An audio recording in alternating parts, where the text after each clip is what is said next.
আসসালামু আলাইকুম ওয়া রাহমাতুল্লাহ।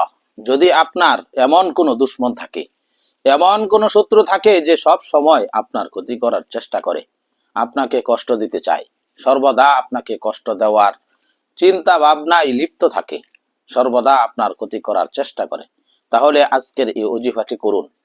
প্রতিদিন ফজরের নামাজের পর এই ওজিফাটি করবেন।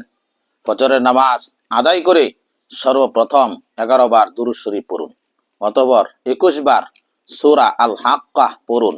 এভাবে পাঠ করুন: আল হাক্কাতু মাল হাক্কাহ ওয়া মা আদরাকা মাল হাক্কাহ কাযযাবাত সামুদ ওয়া আদুম বিল কারিআহ।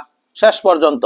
শেষে আবার 11 বার দুরূদ শরীফ পড়ুন, অতঃপর দোয়া করুন আল্লাহ যেন দুশমন থেকে মুক্তি দান করেন, দুশমনের খারাপি থেকে যেন হেফাজতে রাখে ইনশাআল্লাহ। এই ওজিফাটি করার বরকতে খুব দ্রুত দুশমন আপনার সাথে দুশমনি ছেড়ে দেয়, অথবা এমন কোনো মুসিবতে পতিত হবে আপনার সাথে দুশমনি করার সুযোগই পাবে না, এবং দুশমন হবে পরম বন্ধু। আল্লাহ তাআলা আমাদের সবাইকে দুশমনের দুশমনি থেকে হেফাজত করুন। আমিন।